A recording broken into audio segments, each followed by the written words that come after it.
Hey, everybody. Welcome to Daniel Davis's Deep Dive live from Washington, D.C. We have got yet another great show for you today. We have joining us also live from New York City, senior fellow from Defense Priorities, one of my colleagues and good friends, Dan DePetris. Welcome to the show, Dan. Good to have Hi, you. Danny. Good to be with you. Good morning. It is good. Listen, and for those of you who don't know Dan, and probably not a lot of you, because most of you do know who he is. He's a columnist at the Chicago Tribune and Newsweek, and his work is just everywhere. He's cited all the time. He's got a lot of inside knowledge that a few people have, and we're really grateful to have him at Defense Priorities and on our show today. And one of Dan's biggest expertise areas is the Middle East, and he's just a good in foreign policy across the board. But we're going to tap into a little of his expertise today and give you some information that you're not going to get anywhere else, and stuff that you're going to find very interesting. And I'm looking forward to getting into this. So to set us up on the stage, Dan, we're gonna play just a couple of clips from some recent television shows to set up a big issue that's really on the front pages of a lot of newspapers, and we're going to delve into some big issues. And here's what we're going to talk about. I think that under your leadership, Mr. President, we can forge a historic peace between Israel and Saudi Arabia. And I think such a peace would go a long way, first, to advance the end of the Arab-Israeli conflict, achieve reconciliation between the Islamic world and the Jewish state, and advance a genuine peace between Israel and the Palestinians. So I want to reassert here before you, Mr. President, that one thing is certain and one thing will never change, and that is Israel's commitment to democracy. And I think that working together will realize the promise, roll back the dangers, and bring a better future for our region and the world. We can make history. It's something that I've been working on and that is becoming more and more apparent. I was on Morning Joe today with Secretary Blinken, and he confirmed what I was hearing and others are hearing about a very complicated three-way deal in the Middle East, where Saudi Arabia would get a defense agreement with the United States. They would also get civilian nuclear power, and with some limitations on the level of enrichment that they could do and how this would be contained. Israel would get recognition from Saudi Arabia, which, as the keeper of all of Islam and of the holy sites, would lead to all of the other Arab countries joining in. So basically, it would end the Israeli-Arab conflict with a land agreement of some undefined sort to the Palestinians. And presumably, this would also be a bulwark against Iran by the Saudis, by the U.S., by Israel. Would this get through the Senate? It would have to get 67 votes.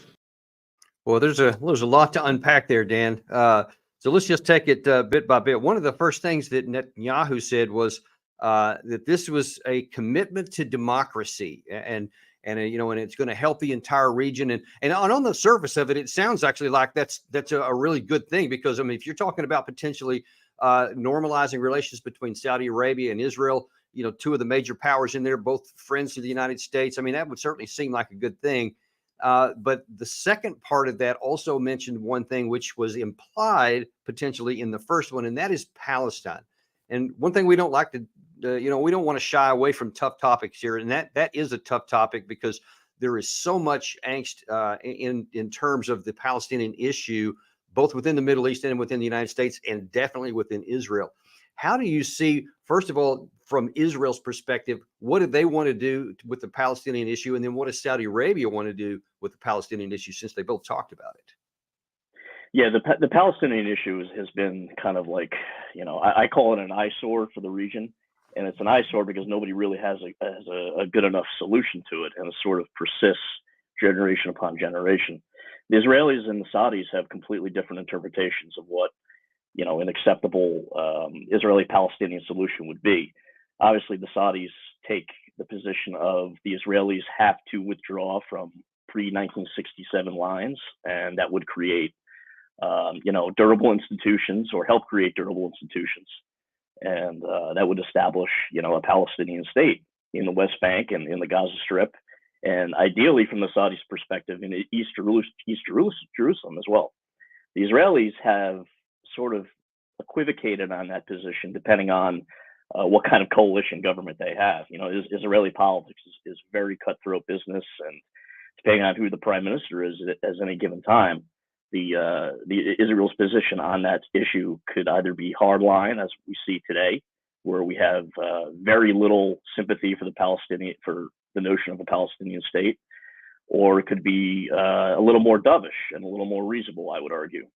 And I think the best example would be Ehud Barak in the late 90s, who actually negotiated with the Palestinians for months on end, trying to solve this problem. Obviously, it didn't work, but it's a complicated problem. And it's one of the reasons why it's been persisting for so long. And from any of your conversations with any U.S. officials behind the scenes or so, or even on background, what is the U.S. view of this? Because it's almost puts us in a contradictory position to where we're always talking about, freedom and people's rights to decide their own future and democracy and all that. And yet, depending on how the government in Israel is doing at any one time, it's like we sort of turn a blind eye and ignore the Palestinians. Then at other times we want to talk more about the two-state solution and all that. What is the conundrum, I guess, for the U.S. policymakers in terms of how to deal with the Palestinian issue? Well, the conundrum is the facts on the ground right now are terribly. They just do not enable a two-state solution right now. I mean, you have a lot of Israeli settlers in the West Bank, over 500,000 Israeli settlers.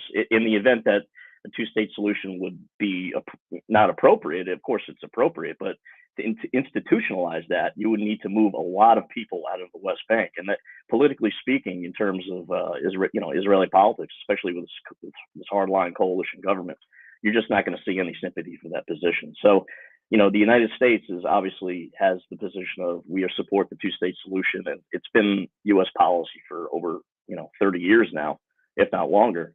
The problem is just that the two sides, Israel and the Palestinian Authority, have not been able to negotiate in over a decade. The last time we had a two-state solution negotiation was in 2014, and that's a long time ago. Of course, we have had at times active relations, or at least discussions with the Palestinian side to try to bring the two together. Is there any of that today, or are we just not even talking to the Palestinian component?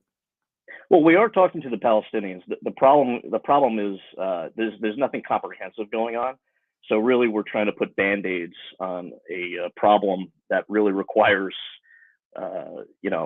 kind of emergency surgery to salvage the body and the life of the two-state solution. And we're just not seeing that.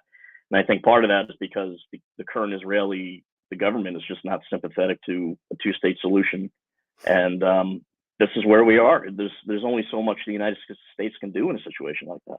Yeah. So let me ask you, this is probably going to be a pathetically easy question to answer, but with the settler situation on the Israeli side and the anger that many on the Palestinian side has, where they, legitimately use violence to try to get their effect, and then the Israeli side uses violence to sequel that. In that environment, how do the two sides come together? I know this is an easy one, but what's a possibility solution there?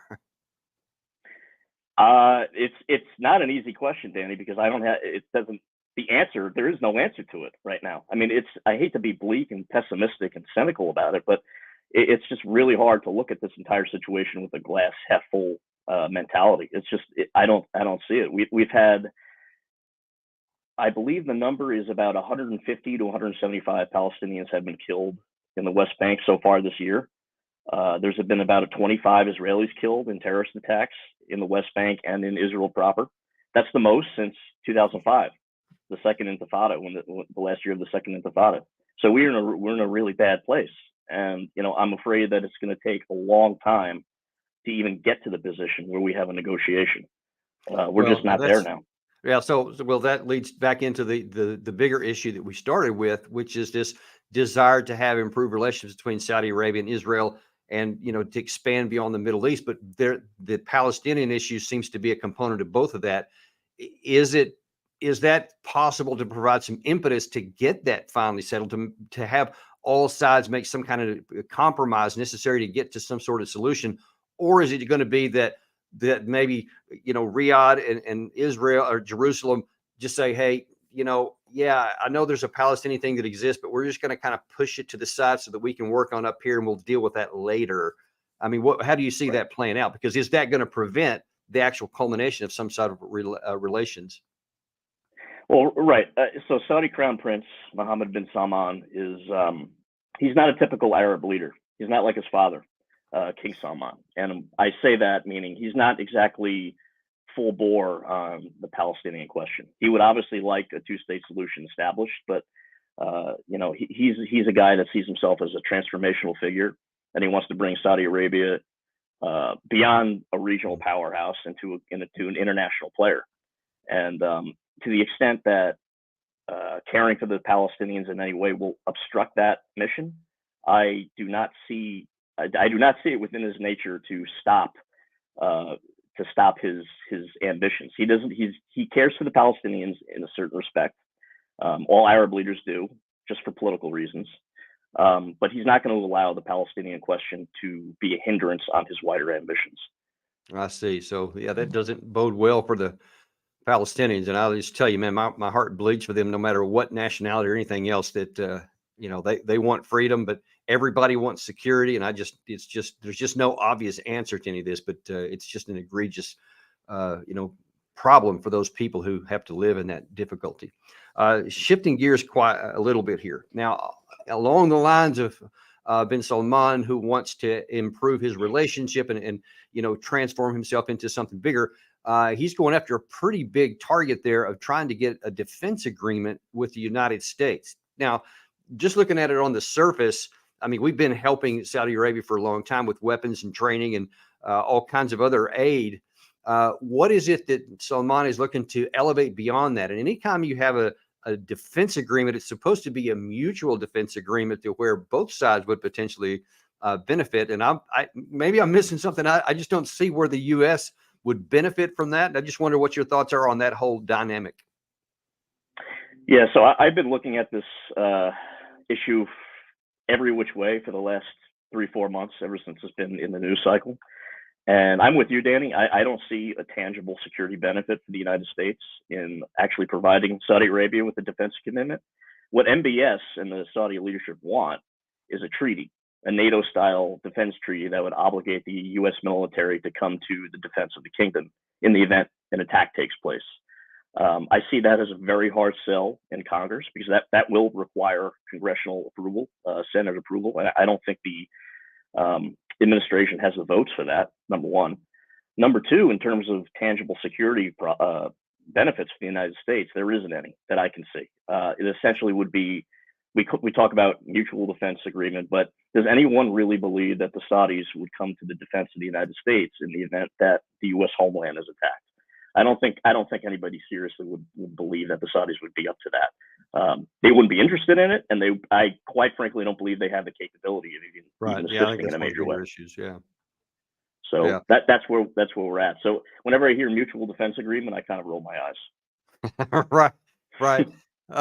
Which lead people to wonder, then why would we extend such a guarantee? I mean, even aside from whether or not it would pass the Senate, I'm not clear why we would even want to go down that road to expand beyond what we do, unless there's some other big, result from it, which I don't see.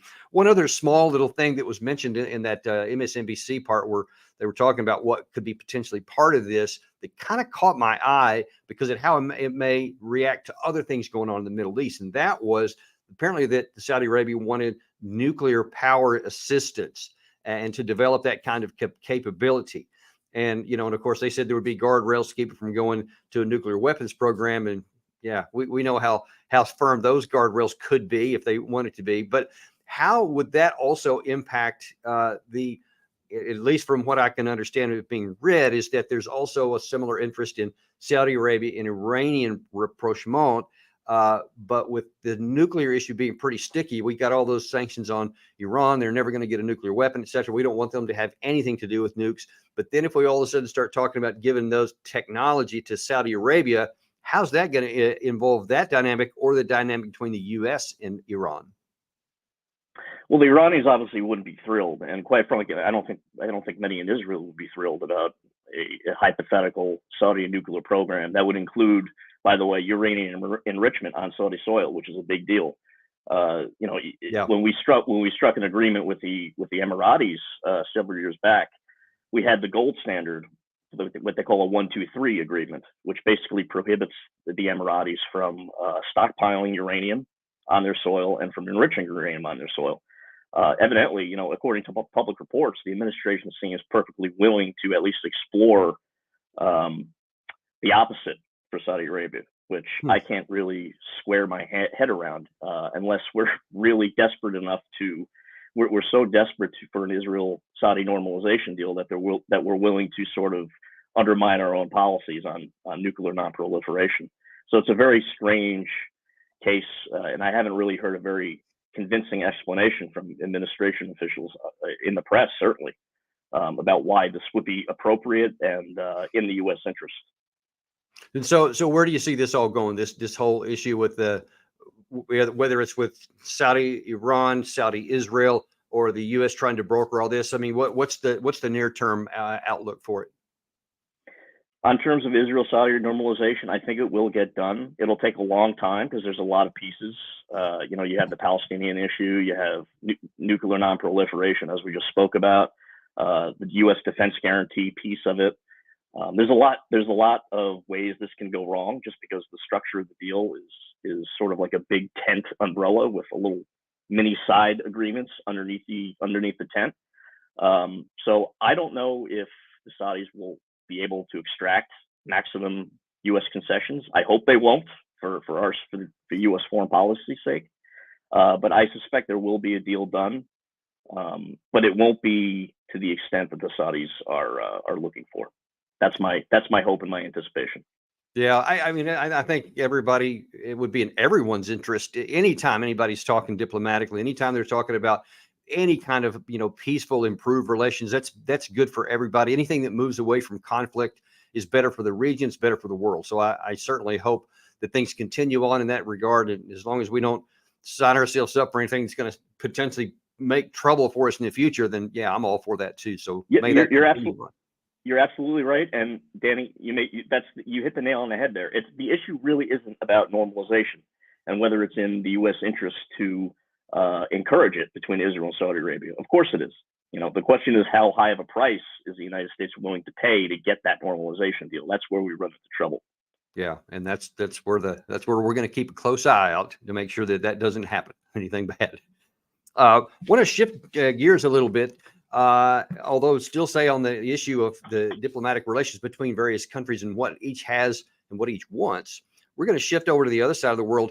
A couple of weeks back, or here recently, you had a letter to the editor in The Economist to where you were talking about some of the issues in between China and the United States and the competition and how it affects other countries. In that piece, you in part wrote, America's policy elite is scrambling to contain China's military, economic, and diplomatic power. Joe Biden, Donald Trump may disagree on a lot of things, but both implemented a relatively hawkish strategy towards China, which they have asked other countries to follow. Yet America needs to be humble and not overreach or alienate the very countries it hopes to strike a deeper relationship with. Not every country wants to choose sides. Some have maritime territorial disputes with China, but because of the whims of geography or trade ties, don't see a mutually antagonistic relationship with Beijing as in their interest. In other words, middle and emerging powers are doing what middle and emerging powers have done throughout history, preserving their geopolitical flexibility and maximizing their choices. Can you tell us a little bit about how that's playing out in there? And I think Vietnam is one of the key areas there. But what is Beijing trying to do, and what is the U.S. trying to do, and how that plays underneath the whole compete with China issue that's going on in the United States? It's got so many people up in arms. Well, I think it's pretty obvious what the U.S. is trying to do, even if we don't, state it and stress it outright in public remarks. And it's to formalize an anti-China balancing coalition in the Asia Pacific. And this is probably the top priority for the Biden administration ever since the president sort of swore the oath in January 2021. This is U.S. foreign policy now is driven in large part by the China issue, and that's just a fact. And there's one bipartisan thing that Republicans and Democrats can agree on in Washington. It's the need to get tough on China, whatever get tough means. And that's why I mentioned the continuity between Trump and Biden. They're two very different people, but their policies toward China are very consistent. And in terms of Trump, that means sort of launching a trade war with them. And in terms of Biden, that means leveraging Treasury Department authorities and Commerce Department authorities to essentially prevent advanced U.S. technology, like semiconductors and advanced chips, from going to the Chinese market to degrade Chinese military power. That's essentially what the policy is aiming to do. Again, the administration doesn't stress that, doesn't say it openly because it would be impolitic to say it, but Right. It doesn't. You don't need to be Henry Kissinger to understand that's what the objective is. Right. But to your knowledge, and again, especially if you have any kind of comments or knowledge about what people are thinking behind the scenes, there's a delicate balance that has to be played both publicly in the political arena, but also privately in the diplomatic arena, in that we can't push China too far. We can't alienate them too much because we have huge, massive business in trade in both directions with China. And if that got decoupled or cut off, I mean, that would really cause some serious disruption to our economy. And nobody wants to do that. Most people want to extract as much benefit as we can, but also protect as much as we can. And then simultaneous with that, you also have a lot of the China hawks who are always talking about move more military power further into the Asia Pacific, the Indo-Pacific, build up more alliances, with AUKUS and all these. So that tension between diplomatic and military against China, but not too much that it hurts our economic interest. How is that playing out behind the scenes? And what are people thinking about that? Or what do you think that's going on with that? I think there is a slight tug of war within the administration on China policy, and a lot of it is due to the institutional perspective of the different players. Secretary of State Blinken is obviously trying to maintain any kind of diplomatic relationship with China as he possibly can. On the other side of the equation, Blinken is also pretty tough on China in his speeches and in his public remarks, and in the various think tank events that he does. Treasury Secretary Yellen is probably, I wouldn't call her a China dove, but I would call her somebody who's just by the virtue of her position, is more concerned with ensuring that the relationship between U.S. and China doesn't get too far over the cliff to the effect that it impacts U.S. economy in a significant way. That's where I am personally, but I suspect there's more people in the administration that kind of lean towards the DoD perspective, which is, China is a significant, imminent, serious threat to U.S. geopolitical power, and will be over the next, quarter century to 50 years. So we have to do what we can right now and kind of invest in various economic and military measures to counterbalance Chinese power. It seems that the Taiwan issue is the real complicating factor, because it seems that if that was not an issue, whether it was solved one way or the other, whether they were just accepted as an independent country or whether they had already been absorbed back into China, is that if that wasn't an issue, there would be tensions and complications, but it wouldn't be that big of an issue that can't be resolved anyway. And then we could worry about economic and financial matters. But because of the Taiwan issue has so much emotion in China, and then almost an equal amount of emotion on our side, because we're like, yeah, you're not going to get it. Forget that. And that seems to be driving some of the hawks, that they want to, strategic clarity so that we would defend Taiwan. And then you have others certainly on my perspective, and I think many others, that, strategic ambiguity is quite good because it keeps the status quo going and it prevents war, whatever. But then, that has to be connected with all these others. And to what extent do you think does that Taiwan issue and those two competing influences imply on these other countries that you were talking about, whether it's Vietnam or Malaysia or even the Philippines, to where they all have mutual or competing interests and between the United States and China? And how does all that play together? Well, I think if you took a flash poll in East Asia, in the region, you will get a lot of countries in East Asia who want nothing to do whatsoever with, a military contingency in the event that there was a war to erupt in Taiwan. And we're even talking about countries like Japan, who host 50 to 55,000 U.S. troops at any given time. They have no interest in fighting a war over Taiwan. The South Koreans have no interest in fighting a war over Taiwan, and neither do the Philippines doesn't. They don't either. So really, we have a strange situation where the U.S.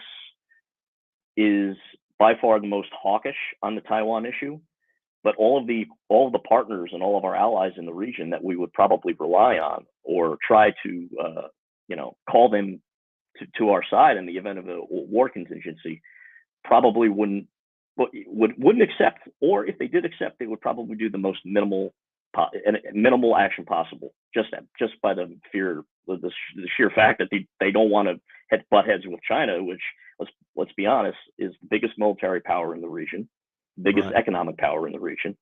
And if we know anything about the Chinese, is that they will not hesitate to use their leverage in trade and economic matters against countries that kind of undermine their interests.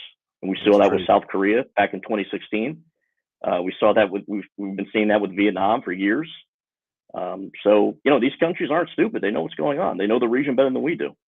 Yeah, and so none of them. I mean, China doesn't threaten any other country out there anyway. I mean, they have this, since 1949 issue with Taiwan, which they've never said anything to the contrary. And even though there's a few territorial issues in some of the islands, they've not threatened force against anyone on there, and certainly haven't demonstrated any territorial interest of any other country, since 1949 also. So those other countries don't feel a threat militarily. But then my understanding is we're putting quite a bit of pressure on them behind the scenes to take our side in this, and whether it's to give us recognition or give us access to some of their military bases, like in Palau and some of these other places.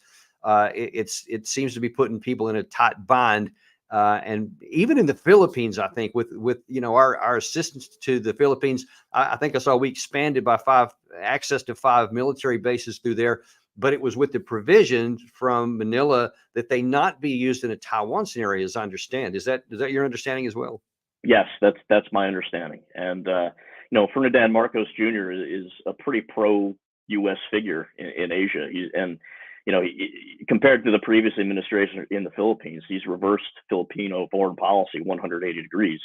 But even Ferdinand Marcos Jr. doesn't want pot shots against China, and I think it's pretty. It's pretty self-evident. The fact that he kind of wrote that provision into the agreement with the United States really tells you all you need to know about their appetite and their unwillingness to kind of follow our lead or outsource their China policy to Washington, D.C. And let me ask you another pretty tough question here. You mentioned South Korea and Japan both obviously would be in the middle of any kind of contingency that came to pass in that area, especially if, forget about the reasons why, but hypothetically, if we did engage China directly over the Taiwan issue, would Tokyo and Seoul, would they be willing to actually join us in a military fight against China, knowing that China would have missiles and guns and everything else pointed at both of those countries and would likely attack them if they said yes, and almost certainly would not fire one rocket if they said no, which would put them in a terribly difficult position? What kind of pressures do you think each of those governments would have on them and their citizens to either make good or not make good on a security pledge in the event of a Taiwan scenario?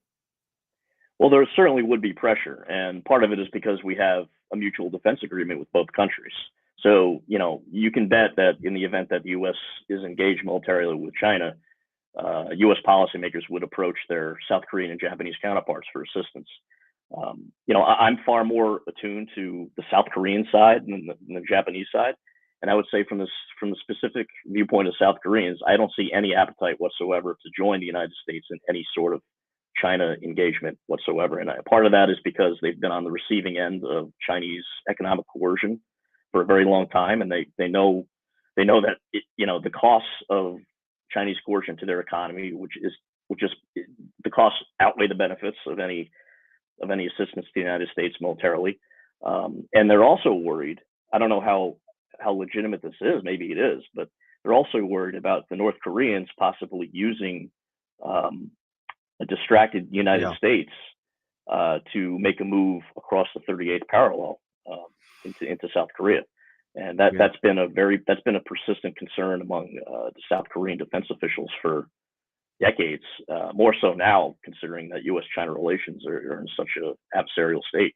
Yeah, and even though I think it's pretty clear that China doesn't exactly have dictatorial powers over North Korea, and they have only limited control of them. I think it's pretty clear that they would do everything in their power to get, or to at least to threaten South Korea, that they would encourage North Korea to do that very thing, just to put pressure on them, not to act on their and put pressure on their fears in South Korea. But God help us if that ever comes to that, because there's going to be nothing but losers in that case there, for all sides. Nobody comes out a winner in that kind of a conflict. So let me leave it with this last question here. If the status quo can be maintained across this Taiwan Straits, and it doesn't come to armed conflict, and it just stays, where it's been for the last several decades, how do you see this dynamic playing out in terms of these other smaller countries who are continually asked to take sides? How are they going to react to that, generally speaking? Well, those smaller countries want the status quo to continue. That's their preference. My sense is, like I said in the letter to The Economist, these are middle powers. They don't want to choose sides. They are pretty averse to alliances in general. Vietnam, India. Well, India is not a middle power, but it is a major country in the region. India, Vietnam, any country in Southeast Asia, they're pretty averse to alliances in general. So, the United States should not be disappointed when their outreach to those countries is declined in terms of a China contingency. It's just baked in the cake.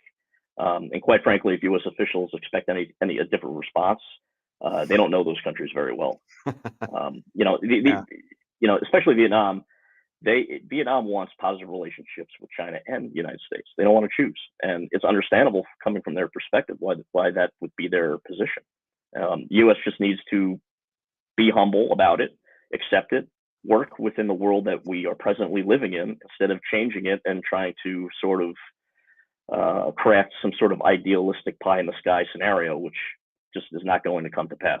It might even get us into trouble. Yeah, and man, that word you chose there was one I highlighted when I read your piece there, is humility. And man, we could do with a big dose of that to our benefit, because as long as we can avoid the conflict and just like outcompete China and give these countries a reason to want to, even if just tilt in our direction, that's a good thing, because that will by default kind of contain China in terms of, limiting some of their ambitions.